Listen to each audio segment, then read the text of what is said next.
ತರಿಸ್ಕೊಡ್ತೀಯಪ್ಪ? ಡ್ಯೂಟಿಗೆ ಹೋಗಿ ಕಾಲೋಗಿ ಕತ್ತೀನಿ. ನೀನು ಡ್ಯೂಟಿಗೆ ಹೋಗಿ ನನಗೆ ತರಿಸ್ಕೊಡ್ತೀಯಾ? ಸ್ಕೂಟಿ ಕೊಡಿಸ್ತೀಯಾ ನನಗೆ? ದೊಡ್ಡ ಸ್ಕೂಟಿ. ದೊಡ್ಡ ಸ್ಕೂಟಿ ಕೊಡಿಸ್ತೀಯಾ? ಏನು ಹೀಗೆ ತುರಿ ಅದನ್ನು ಕೊಡಿಸ್ತೀನಿ. ಹೌದಾ? ಕೈ ಕನ್ನದು ಕೊಡಿಸ್ತೀನಿ. ಓಕೆ ಪಾಪು. ಪಾಂಡ ಸೈಕನ್ನು ಕೊಡಿಸ್ತೀನಿ ನನಗ.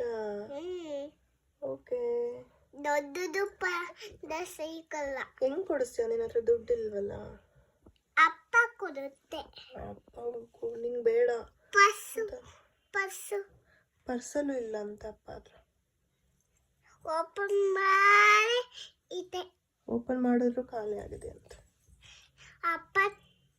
ಅಪ್ಪ ಕೆಲ್ಸಕ್ಕೆ ಹೋಗಿತ್ತಲ್ಲ ಅವಾಗ ಕೊಡುತ್ತೆ. ಕೆಲ್ಸಕ್ಕೆ ಹೋಗಿ ಕೊಡುತ್ತೆ. ನಾನೇ ಡ್ಯೂಟಿಗೆ ಹೋಗ್ಲಾ? ಬೇಡ ಪ್ಲೀಸ್. ನೀವು ಸ್ಕೂಲ್ಗೆ ಹೋಗ್ತಿರಲ್ಲಪ್ಪ, ಅವಾಗ ನಾನು ಡ್ಯೂಟಿಗೆ ಹೋಗ್ಬಿಟ್ಟು ಅವಾಗ ಅಮ್ಮಂಗೂ ದುಡ್ಡು ಕೊಡ್ತಾರೆ. ಡ್ಯೂಟಿಗೆ ಹೋದ್ರೆ ಹಾಸ್ಪಿಟಲಲ್ಲಿ ಡ್ಯೂಟಿ ಮಾಡಿಬಿಟ್ಟು ತಗೊಳ್ಳೋಣ. ನಾನು ಕೊಡ್ತೀನಿ. ನೀನು ಕೊಡಿಸ್ತೀಯಾ? ನಾನೇ ಕೆಲ್ಸಕ್ಕೆ ಹೋಗ್ತೀನಿ ಬಿಡು ಪ್ಲೀಸ್. ಏನಪ್ಪ? ನೀನು ಕೊಡಿಸ್ತೀಯಾ? ನಾನೇ ಕೆಲ್ಸಕ್ಕೆ ಹೋಗ್ತೀನಿ ಬಿಡಪ್ಪ. ಅಂಬತ್ತಿ ಕಂಡೆ. ಅಯ್ಯಪ್ಪ.